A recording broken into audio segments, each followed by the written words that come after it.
Pittsburgh Steelers fans. What's up, Steeler Nation? Thanks for joining us for another Wednesday night edition of Pump Your Brakes. I see the live chat is banging already, Big G. What's happening with you, man? Man, I'm chilling, man. Just trying to get through this week of anticipation. Been real busy. College football's in full effect. Pro football is about to be in full effect. Man, it's just sometimes it's almost on overload. But yeah, I appreciate it for sure. And same with the live chat. They lit up already. Lit up like a Christmas tree over there. And I think they ready because it's game week. So let's go, Steeler Nation. Let's talk what we talk.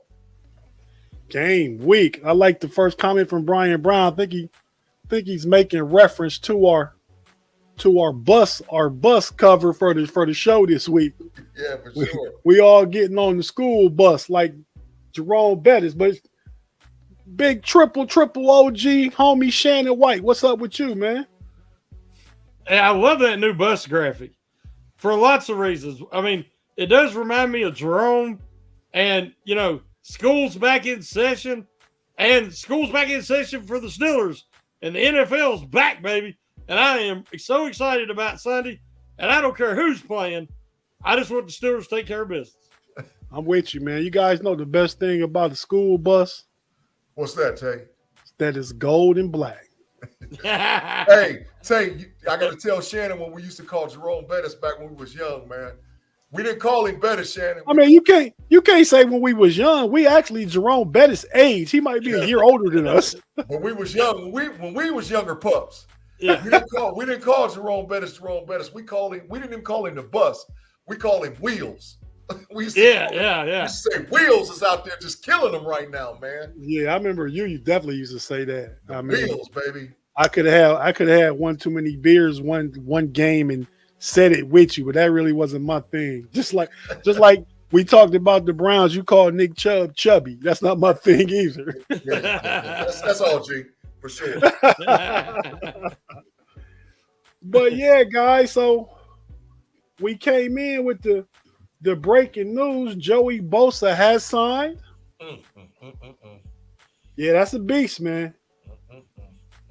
That's a beast. That's one of your old state boys, Big G. Yeah, but I just wanted him to hold out for a couple extra days, man. I ain't gonna front, man. You know what though? I'm proud that he got the money because he deserved it. And he's the number one defensive player in the whole NFL right now. He's top dog. Yeah, so, I think he's the highest paid defensive player in history. 5 years, 170. That's about 80 million short of quarterback money. Man, well, it's like 123 million guaranteed. Yeah. Is that what it was? Yeah, it's up there. You know what they said, what the 49ers said? They said that boy is him. they said he is him, man. Pay that man his bread. But pay that man this money. But the thing is though, I don't know. So, just by being an ex-football player, I know he's got training going on and all whatever else, conditioning, but I don't think he's ready. I think you can't. No way. Yeah, he's not. I mean, don't mean he won't play, but he's not going to be as good as he was if he went through a full training camp. Yeah. So we probably getting like 60% Joey Bosa. I mean, Nicky Bosa. Yeah, but they got to have him on a snap count. Yeah. Maybe 20, 25. There's no way because the more you play him, if he's not in game shape, you're risking injuring the highest paid defensive player in the NFL. Yeah. For the opening week. That would be crazy, and I don't think the Niners are that crazy. No. Right? No, I agree with you. Yeah, they're going to definitely have them on the pitch count. Yep. Yeah. But so that we'll cross that bridge when we come to it. Since it's broke news, what Coach Tomlin had to say about it during his press. Yes, we are preparing for Bosa. It's prudent for us to assume that he is going to be there and prepare in that vein, as opposed to be surprised. We were in a similar circumstance with a dynamic rusher a couple of years ago in TJ. We got a deal done at the 11th hour. He showed up in the stadium, and he was TJ Watt that day. And so that's what those guys do. They show up, and they are who they are. Yeah, so that was yesterday's press conference when we didn't know whether or not Bosa would be playing. Coach T is like, well, we preparing like he's going to be there no matter what. Right. Facts, man. Hey, guys, have you seen the 49ers payroll? They have an issue. Yeah. The reason that took so long to get done is their top 8 or 10 guys, a lot of them are making in the 20-some million a year this year. Yeah. And they're going to be like the Rams a couple of seasons ago. They got to win now. They're built to win now because some of these guys, they're not going to be able to afford. And they're going to have to free up some salary cap relief somewhere. And the Steelers done went through that. We remember. And then you don't have depth, and you have a weaker roster on your fringe players. So I think the Niners had a chance to win it all last year. Yeah. And then the injury happened to Brock Purdy, and that was the end of that. But they are set up that they need to win now. Yeah. I would rather have the Steelers situation, is what I'm saying. Having Brock Purdy makes that a little more doable because that joker just starting quarterback and he's making like 1.1 million a year. Yeah. No money, no chips at all. Right. I mean, it's probably somebody on a specials team ace that's making more money than him to start quarterback. Oh yeah. Well, take the punter. Probably so. I don't know San Francisco's red. punter, but he probably is. Yeah. Hey, so Omar Khan, he stays at it, man. So Omar Khan brought in a few different guys to work them out for workouts. Yep. So I think, and these guys probably they wouldn't make the 53, but it doesn't mean. I think Omar Khan and Andy Weedle and Mike Thomas thinking this don't mean you can't better the practice squad. Facts. Yep. Facts. So so some of the guys they brought in was this linebacker. Do I have his name on there? No. Kel Sanders. Yeah. Kel Sanders. He played for Baltimore. I believe he was undrafted at Alabama Birmingham. They brought in Kalen Barnes. Yep. Cornerback, 7th round pick in last year's draft, 2022. And they brought in Mitchell Agood. Yep. Linebacker, edge. Yep. Undrafted, played at UCLA and for the Miami Hurricanes. Yep. So, Omar Khan keeps irons in the fire. Yep. You guys like that method and that mentality? 365 days a year. Khan and Waddle are always looking to strengthen the roster. They do not take a day off. They the game preparation is going on. Back in the old day, man, we didn't know where Kevin Colbert was.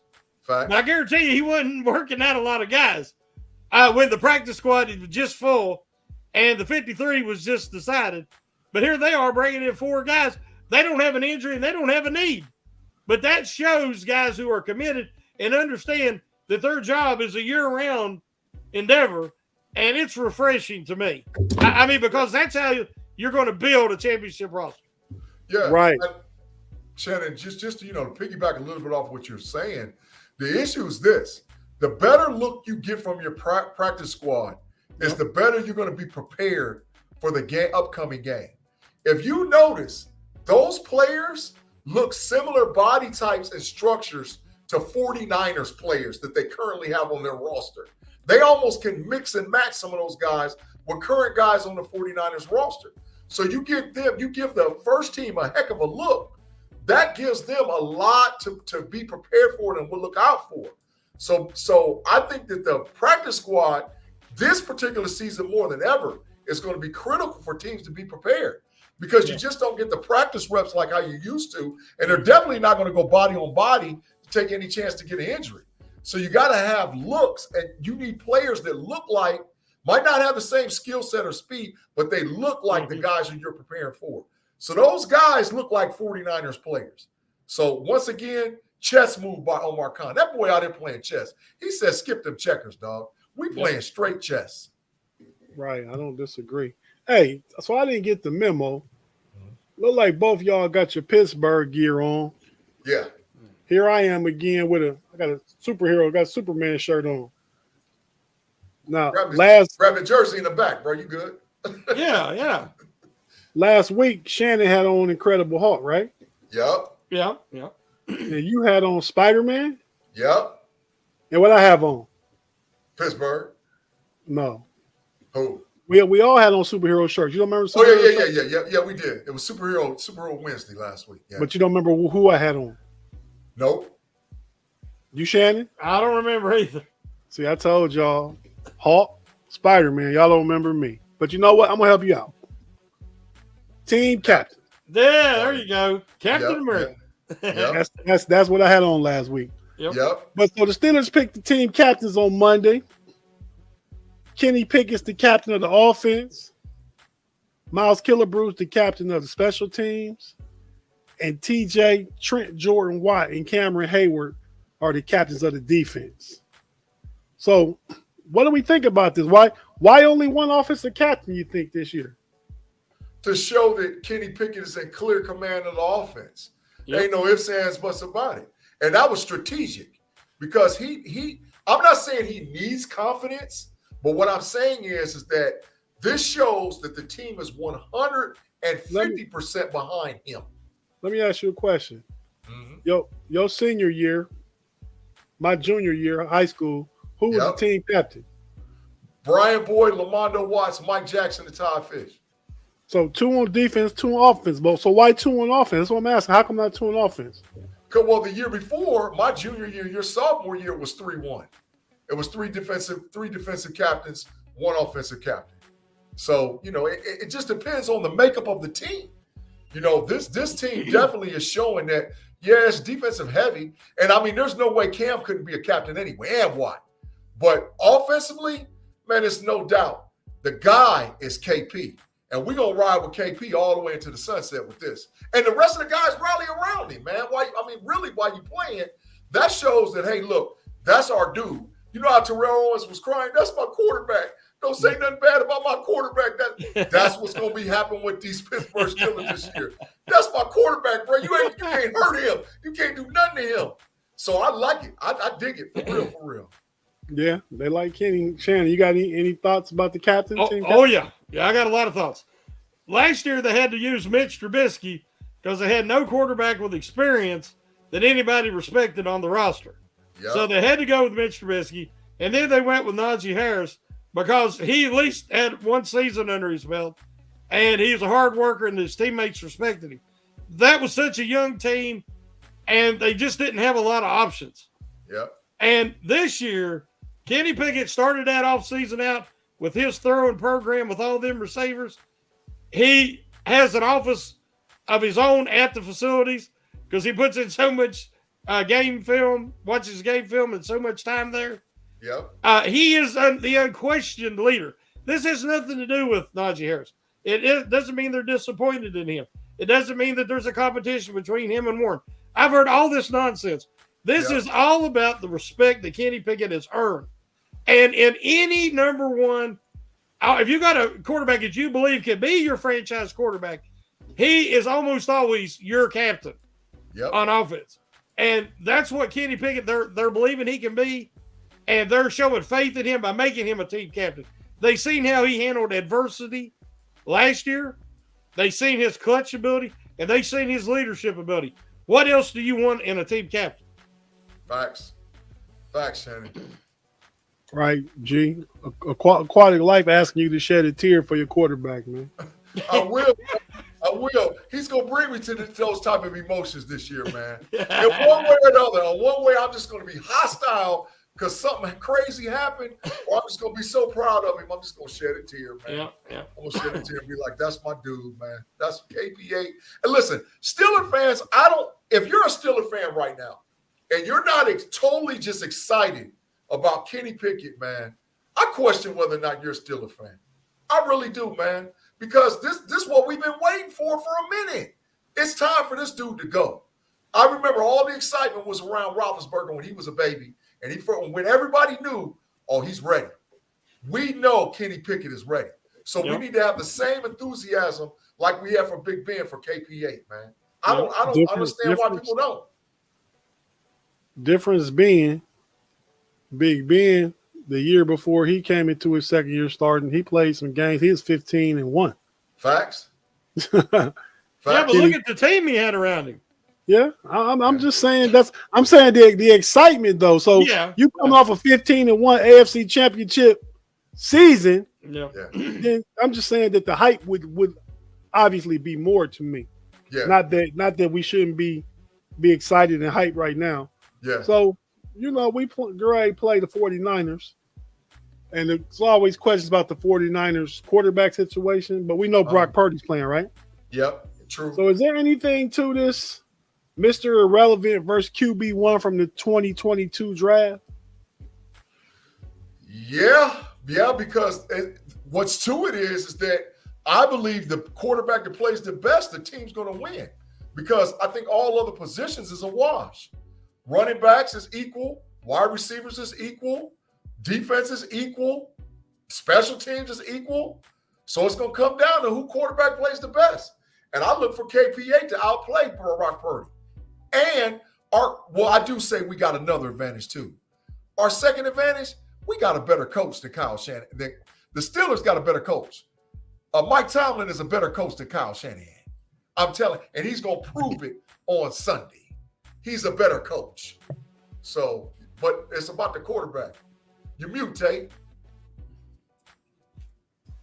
What are you looking for in the X's and O's that will allow Tomlin to show his superiority in coaching, like you say? I think that the 49ers are going to game plan for us to come out vanilla in a lot of ways. I think the deal is Pittsburgh's got to prove to the league that they can go vertical. If they could go vertical in the passing game, that is going to send the message to the team. So it sounds like you're getting into one of your keys to the game. So let's just go there. Then we'll go to break. Then we'll come back and get Shannon's keys to the game. How's that? Sure. Yeah, we got to go vertical. The big key to the game is that Kenny Pickett's got to throw for 250-plus yards and play to a faster game tempo because the 49ers are going to play 7 guys in the box. I'm telling you, 6 and 7 in the box all the time. They're going to stack it up against Najee and Jalen Warden, and they're going to be like, okay, you guys are going to say you're the bully. Prove it to us. And all KP's got to do is see some of them guys that you see on the screen singled up 18, 14, 88, 80, possibly 19. Catch them boys one-on-one or crossing routes or up the seam routes and just go vertical on them. That's all they got to do.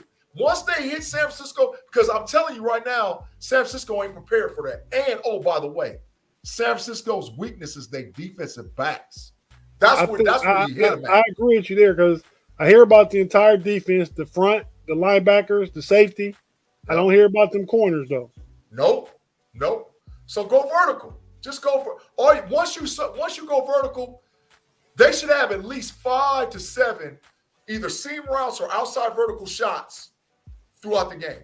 If they hit 3 or 4, it's a dub. Shannon, will Coach Tomlin allow Canada to let the thoroughbreds out the stable? Based on what I've seen in the preseason, I'd have to say yes. He seems to have complete confidence in Pickett, something that he didn't have last year. But, he earned it this offseason with the hard work he put in and then the preseason he had. So I don't, unless we start seeing clusters of interceptions or something like that costing them games, which, there's going to be growing pains. But I expect Kenny Pickett to protect the ball but be much more aggressive this year. So I think Tomlin will take off the cuffs and let him play. Facts. Agree. Nice. Yeah, I hope so. I mean, I would like to try and go up 17-3 and then play from in front, then play from behind as much as we did the past couple years. I mean, we always coming back or in nail biters and stuff like that.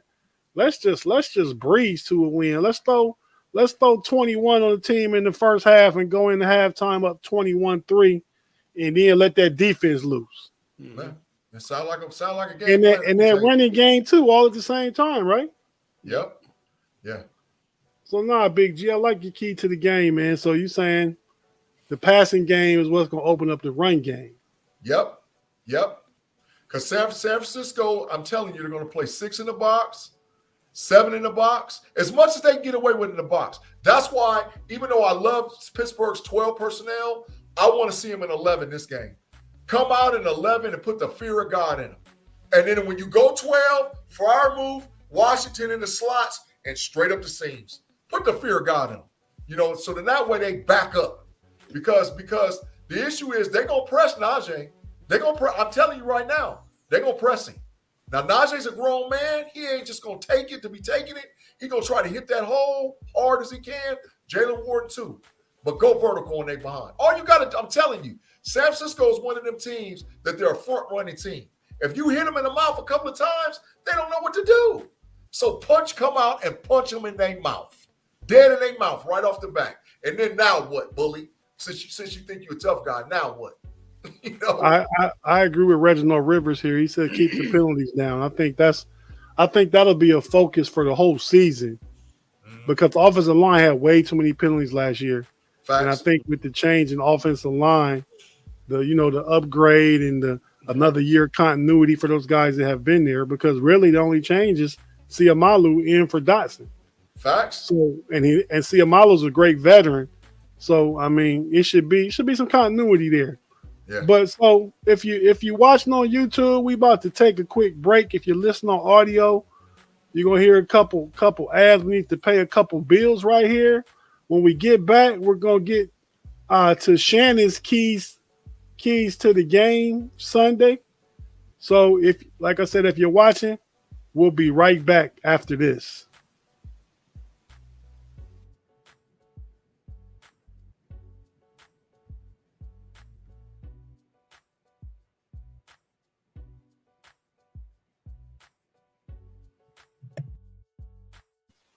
And we're back on the Pump Your Brakes podcast. I'm one of your co-hosts, Tate, sitting in with the triple OG homie Shannon White and the little fella, Big G. Yes, sir. So now, fellas, what we want to do is get to Shannon's keys to the game. Shannon, take it away, man. Well, do you got my graphic too? Yes, sir. Which way you going first? Offense.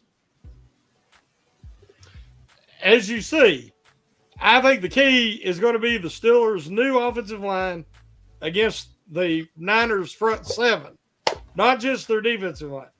The reason I say that is because with the Steelers wanting to reach outside zone and get to the second level blocks with Warner and the other, I can't think of the other middle linebacker for the 49ers. He's really good too.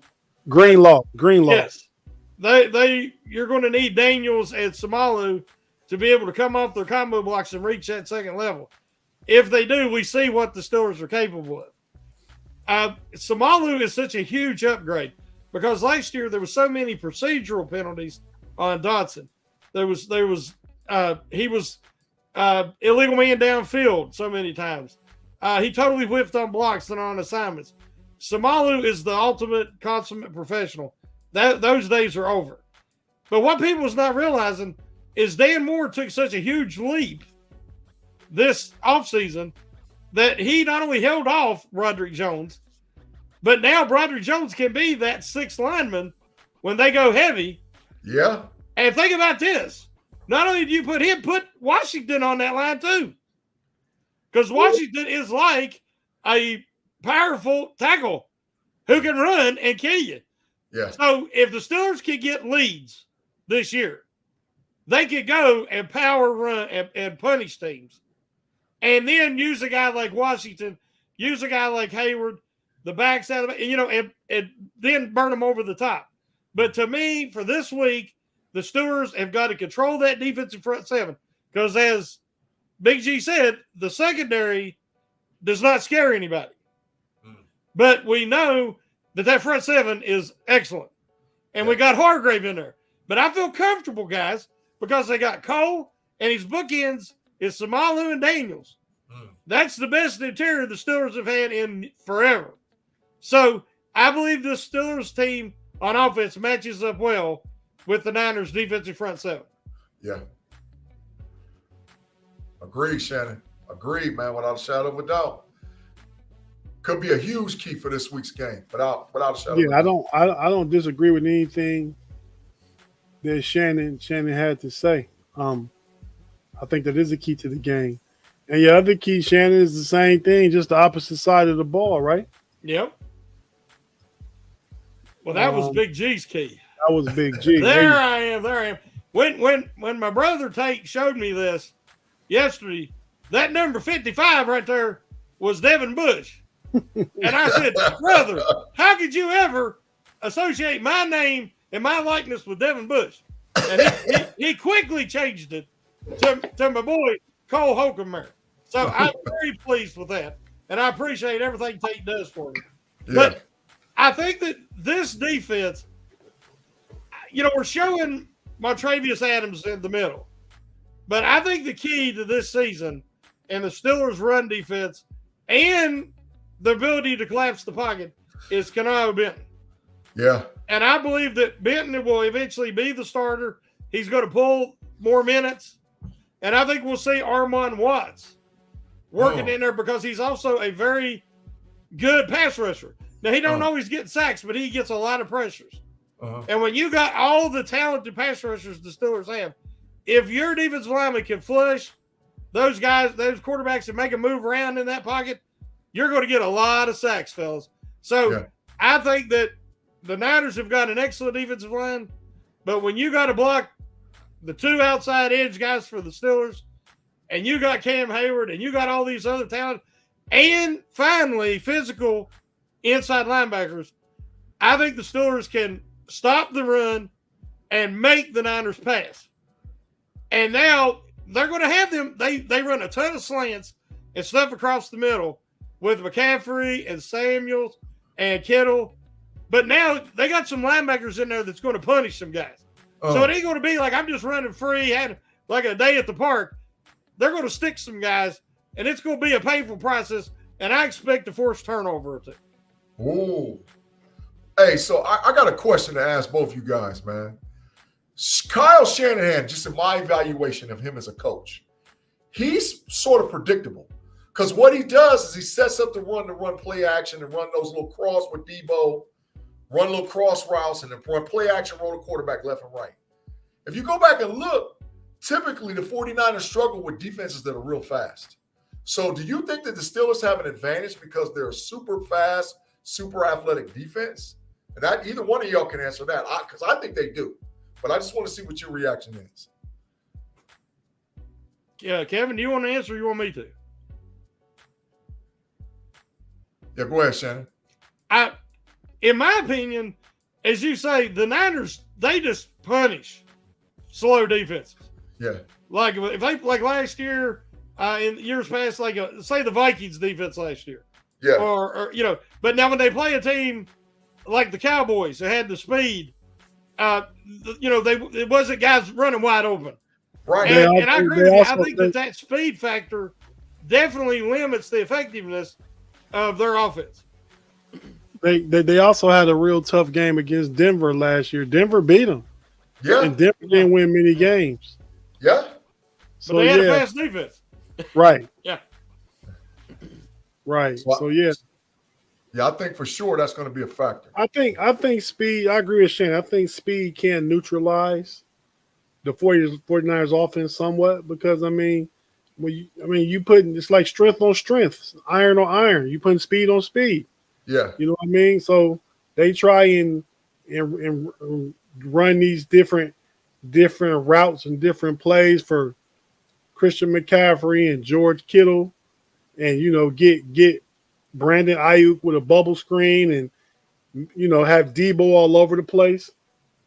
Yeah. Yeah. And so speed can neutralize that. The Steelers have a lot of speed on their defense. Yes, sir. Yes, sir. But is that going to make Quan Alexander an even bigger factor in week one? Oh, what? I'll let Tate answer that, but I already know what I'm going to say. Go ahead, Tate. Yeah, I think it has to. I think he gets the majority of the snaps with Cole Holcomb. But there will be those instances when Landon Roberts is still in there. But I do think Quan will get the majority of the reps this week because that's what the matchup dictates. Yeah. I agree, Tate. You hit it out the park, bro. I agree without a shadow of a doubt. He's the neutralizer for anybody who thinks they're going to come across the middle. And he's the neutralizer for anybody that they run up the seam. Whatever side Kittle's going to be playing, he's going to go to that side. He's the drop linebacker to run with Kittle. So, because believe it or not, that's the biggest offensive key for the 49ers. I don't care what nobody say. They got Christian McCaffrey. They got Debo. When they start hitting you with Kittle, they become dangerous. So let's take Kittle away and see what everybody else can do. That's why I think Alexander's going to play. Right. So now, real quick, we're going to get into my takes. So I have two. One of which is the Steelers need to control the middle of the field on offense. I think Freiermuth, Najee, and Warren need to be able to own that middle of the field, whether it be on screen passes, whether it be on draws, whether it be Freiermuth coming up the seam. The Steelers just need to get big plays in the middle of the field. Yeah. I agree, Tate. Okay, yeah, that's definitely one of my thoughts. That's why the matchup is our guys against and Shannon mentioned them earlier, against Greenlaw and Werner. Yep. Yeah. So, and then my second thing is the Steelers need to stay ahead of the chains. We don't want no third and longs. Yep. Yep. We want to get 4 or 5 yards on first down. We want to stay on schedule and stay ahead of the chains. I think that's big because if we doing that, then we sustaining drives. Yeah. And if we doing that, then our defense is staying rested. So Tate, you want a bunch of 13 plays, 65-yard, 70-yard drives. You want it can be five play 40-yard, and then boom, hit them over the head for that 30-yard touchdown. Okay. It's more, to me, it's more about execution. Yeah.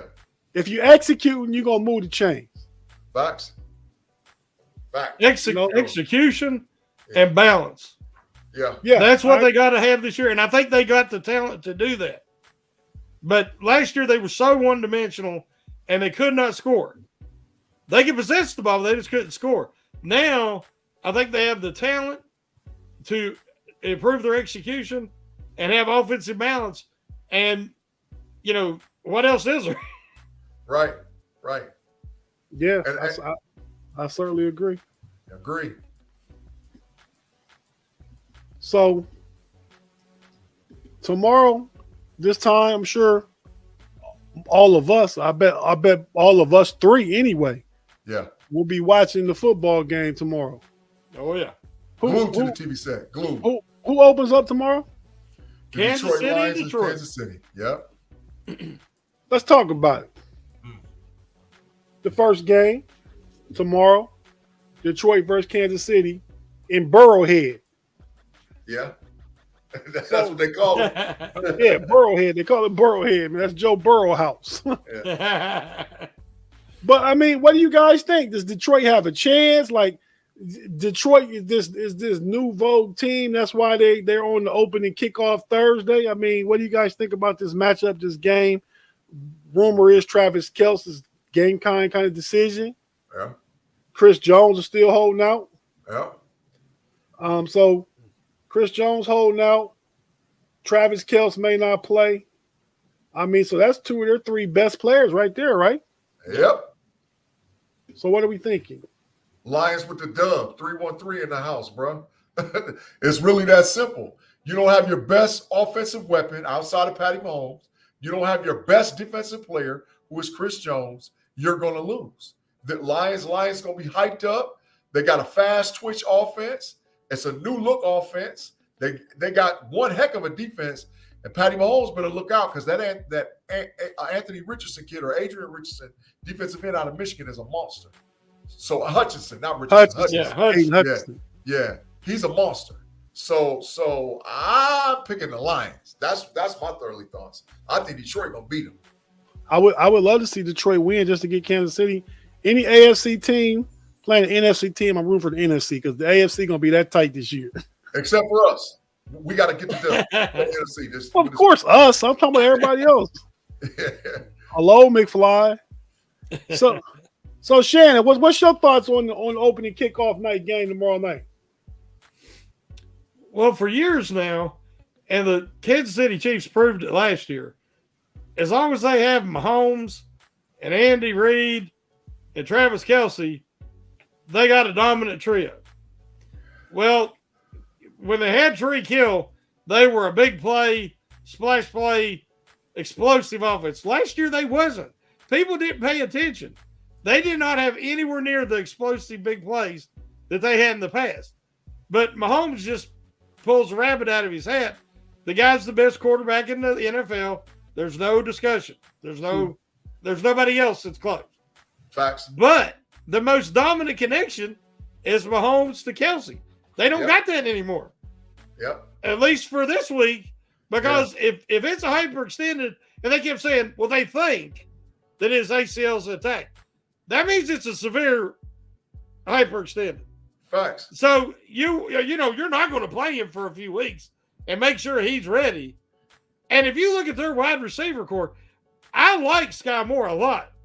But then they got Tony, and then they got Scantlin, and they don't have much else. Nope. And then Gray is their backup tight end. And then the running backs ain't spectacular. Nope. If you really look at this, they are Mahomes and a really good offensive line. And the rest of their skill position guys outside of Kelce, I'll take the Steelers. Yeah. Yeah. And their defense relies so much on Chris Jones. Yep. Taking him off of the Chiefs is like taking T.J. Watt off the Steelers. That's facts. So I think that the Chiefs are in trouble. Yeah. And I don't know, they're number one in the power poll. They won the Super Bowl, but I don't see it right now. And I think that front office needs to make a move or two and bring in some more help for Mahomes. They need to make sure they get Kelce back 100% because that's their meal ticket. Andy Reid ain't going to change. Mahomes ain't going to change. But not having Kelce and not having Chris Jones, that's huge. Yep. I agree. Right. No, I mean, I'm 100% on. So who are you picking that game, Shannon? It's the home field advantage. We know how they are at Arrowhead. Mahomes pulls a rabbit out of his hat so many times. But just looking at it, I think Jack Campbell's a heck of a coach, and that is a team on the rise. And I believe they win that division. And I think without Kelce, if Kelce don't play, and I don't think he will, I think it could be a close game, and I think the Lions could win that in the end, pull it out. 313 in the house, Shannon. 313. Tate gonna love that 313, boy. because Big G, I didn't back up off it last year. What was my motto last year? Detroit against everybody. Detroit against everybody. Yeah, 313. So I mean, it's kind of like just because of the proximity of where Detroit is from where we grew up. Yeah. About an hour and a little bit south of Detroit.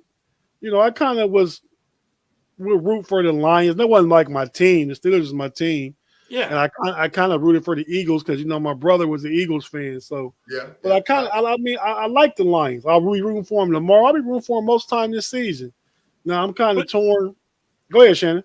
But don't you think that everybody kind of roots for the Lions? I mean, unlike the Browns fans are so can be like the Browns. Can be a bit much. Shannon, did you just say you like the Browns? No, I said unlike the Browns. Unlike the Browns. Almost gave me a heart attack. So many of the Browns fans live in La La Land.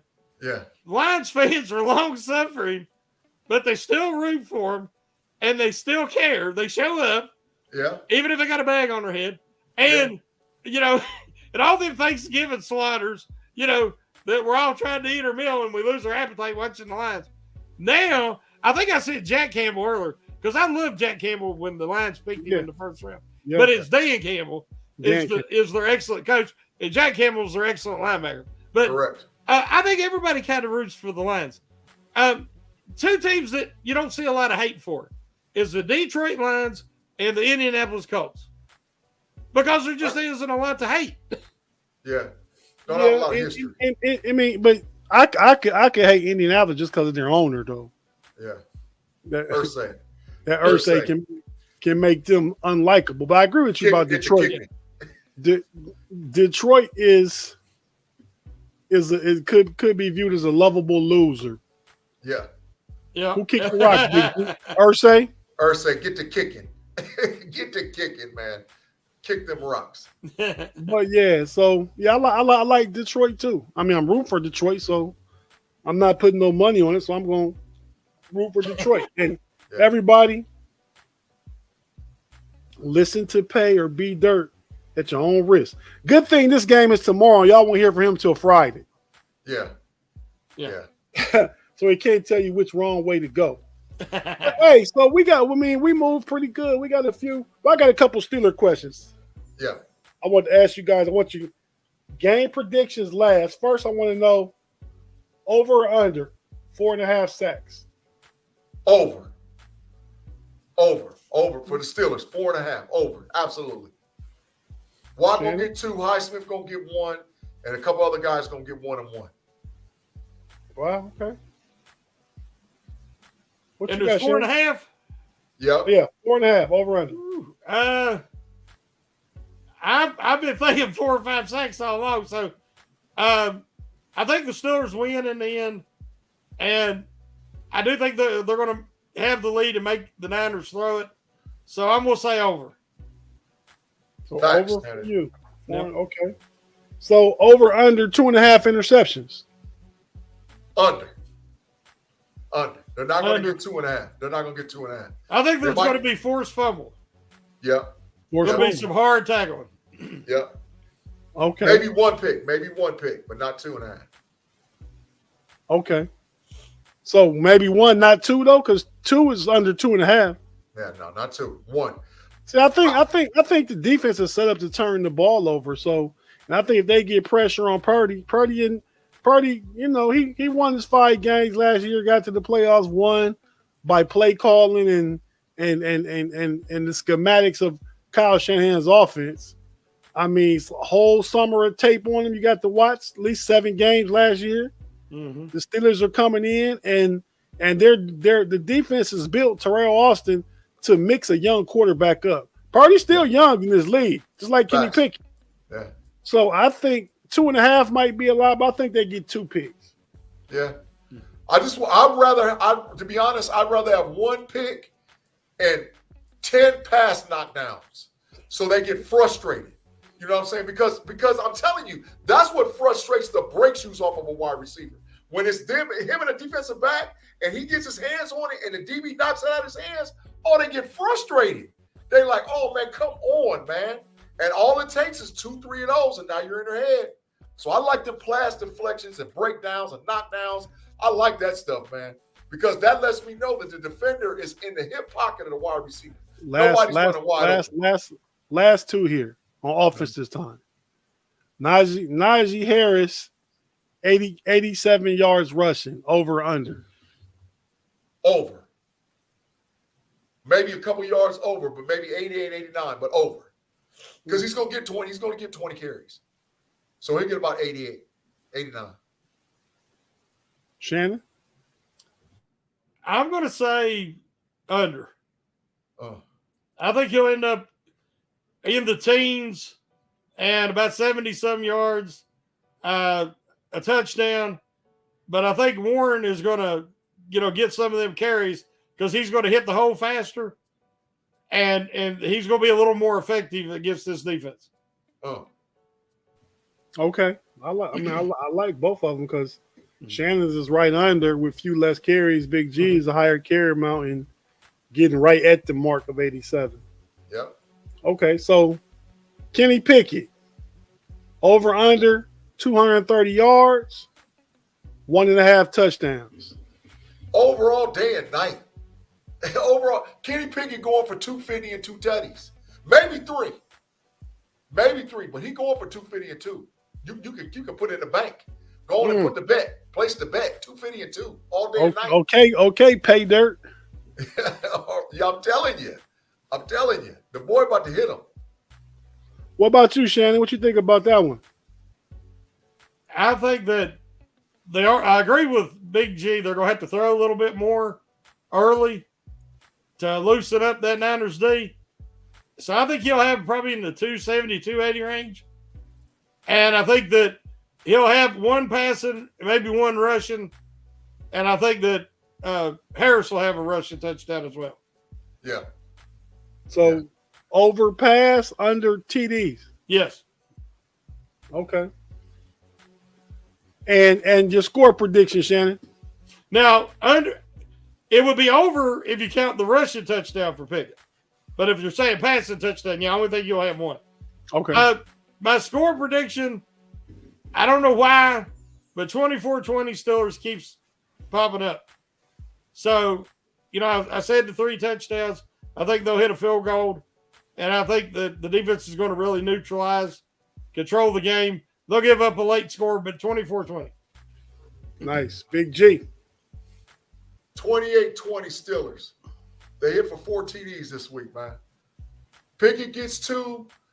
Najee gets 1. Warren gets 1. The Steelers hit for 28. 28-20 Pittsburgh. Oh, I like it. We agree on the 20. Yeah. Mine was similar to you guys, not exactly the same, but I said I got the Steelers 23-17. Yeah, very close. Yeah. 23-17. But okay, fellas, so we got a few minutes left real quick. And I got emphasized real quick because I'm talking to you guys. You guys know how you guys can be because you know yourselves. So this is what I want you to do. We're going to start in the NFC. I want you to pick 4 division winners and 3 wild cards. Then we're going to do the AFC. And we got about 8 or 9 minutes. So let's make it fast. If you take it too long, you know what. Look at Shannon in the passenger side. That was hilarious. I'm scared to death. So let's go. Which one do you want? Whoever goes first, the others go first in the AFC. So you guys decide who go first. Shannon, let me go first with the NFC. All right. Philadelphia Eagles for the NFC East. NFC North, Chicago Bears. NFC South, New Orleans Saints. NFC West, San Francisco 49ers. 3 wild card teams, Dallas Cowboys, Seattle Seahawks, and the Detroit Lions. Okay. I mean, that Chicago's a hot take, but everything else is kind of chalk, I think. But I mean, I like Chicago pick. I got Justin Fields in both my fantasy leagues, so hey, I'm rooting for Chicago too. Yeah, I got him in my fantasy league too. So what are you thinking, Shannon? Well, I think the Philadelphia Eagles will win that division, and I agree that it could be Dallas or the Giants, but I'm going to stick with Dallas as the wild card out of that division. Okay. I think the Detroit Lions win that division, and I don't think nobody else makes it out of that division. So far, you got Philly and Detroit division winners. Philly and Detroit. I think that the surprise team, I mean, the Saints can be competitive, but I think the Atlanta Falcons is going to be a surprise team. I have more faith in Ritter and what they're building there, and I think it's going to be, a weak division, but I think that he can win that. Yeah. At Atlanta Falcons. And then in the West, I don't know about Seattle. I think, Geno Smith's my guy. I mean, he's a Mountaineer, and I've always rooted for him, and I was happy to see him. And they got some talent out there at them wide receivers and with Walker at running back. But I think they're going to be the wild card team, and the Niners are going to win the division. Oh. Okay, so your wild card teams is Dallas, Seattle. Was it a third? Oh, Lord. I didn't give you a third one. I don't know. I just said out of the North, I like Kirk Cousins. I think that they're going to be able to overcome Cook. I think Mathis and some of the guys they've got there. Of course, they've got Hutchinson and they got Jefferson. And they got your boy Jordan from USC, from Pitt, Jordan Addison. Yeah. Yeah. And they got the influence of Brian Flores on the defense. Yeah. Facts. So with Kirk Cousins, I think they'll be the wild card. Okay. I like those picks. Now, AFC, Shannon, you go first. Well, the AFC, A lot tougher. I'm not going to start in the North because I think in the East, Miami's due. And I think that Aaron Rodgers brings so much to the Jets, but he also has his personality. And you cannot separate his personality from the player that he is. Oh. And that always rubs teammates the wrong way over a long season. So I think that Miami wins the division and the Jets are the wild card. Then in the South, I'm just trying to think who I think is going to win the South.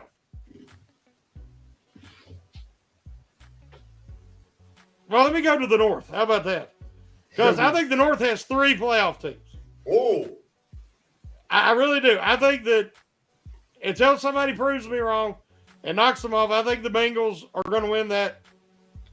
I think the Steelers are going to be second and be a wild card team. And I think the Ravens are going to be a wild card team. Okay. And in the West, there's always somebody new, guys. There's always somebody new. And I'm going to say it's the Chargers. Oh. I think that Herbert's got to put up or shut up. It's time. I think they got more talent than people realize. And I think they can win that. And in the South, I'm still trying to figure out who. Because usually I always say Tennessee's the class of the South, but who is it? Jacksonville. Yeah, it's probably got to be Jacksonville. Yeah. I mean, they do have Trevor Lawrence, and they really they proved a lot last year. Yeah. So, but I think that would give you enough wild cards right there, ain't it? Yep. Yeah, you're in. With 2 coming out of the North. Yep. Right. So, wait, who was the third wild card?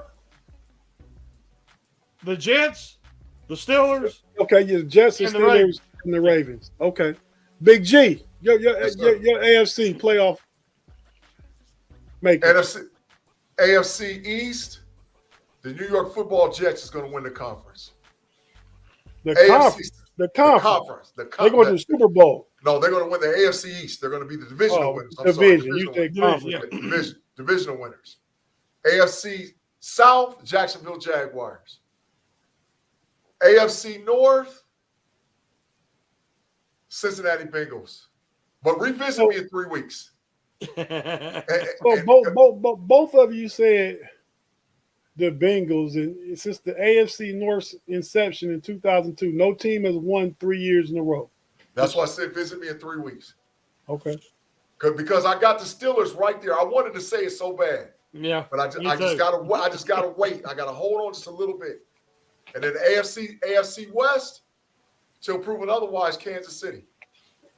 Your 3 wild cards, Los Angeles Rams, Pittsburgh Steelers, and Buffalo Bills.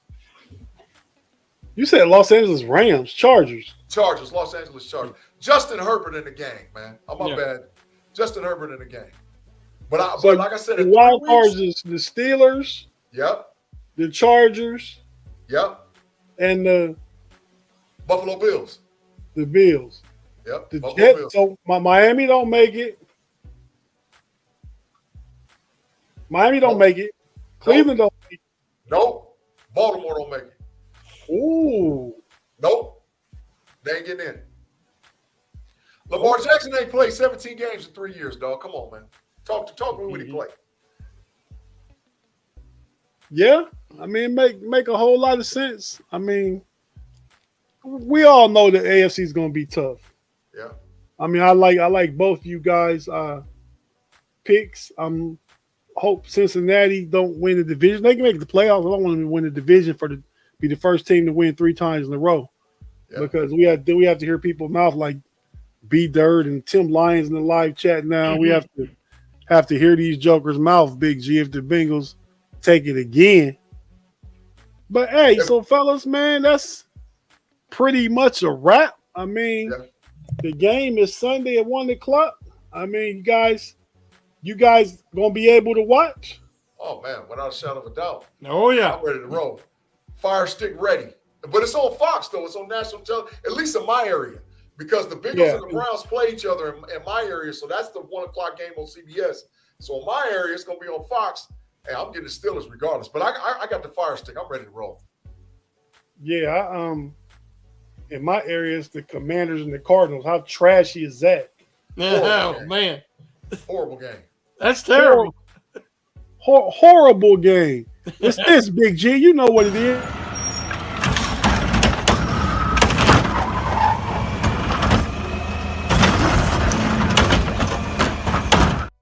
Straight trash. Dumpster fire-ish game, man. Throw that game away. What about you, Shannon? You down? You in the Pittsburgh Steeler market, right?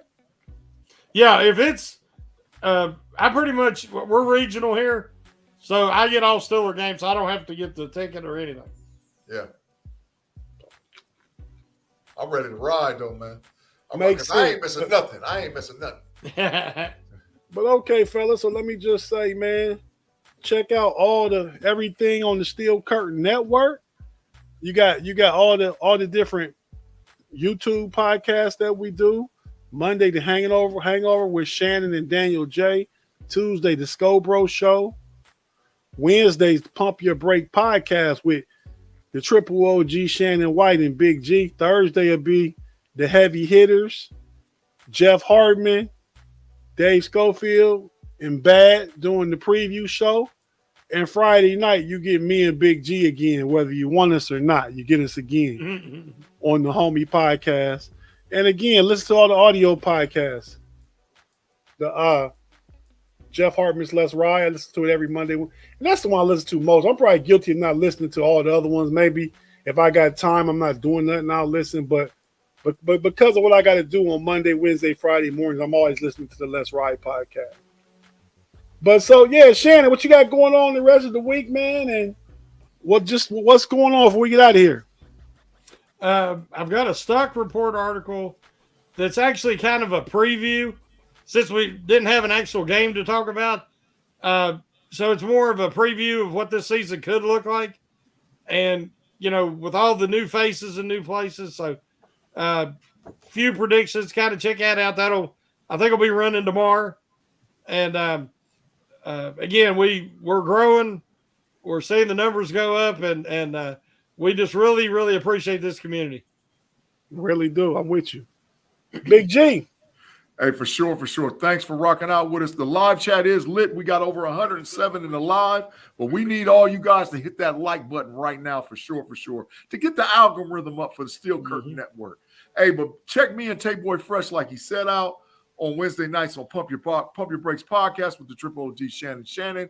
Please don't forget to check us out on Friday night where we go with B Dirt and Payday on the Homies podcast and the Homies After Party podcast, which is a hit. People are loving it because we go in there and talk football, but we still stay a little bit on AFC. And don't forget to check me and Tate Boy Fresh out on Sundays on the Know It All podcast where we rock out with Ahmad. We're going to give you the business on Sunday because we think them Cowboys is going to be trash this year. So make sure you come out and check us out on the Know It Alls podcast. For sure. And don't forget to check me, Big G, out on the Level Up podcast. Aired Wednesdays on Fans First College Sports. Right now, we're on audio only, so you can check us on Apple Podcasts and Spotify.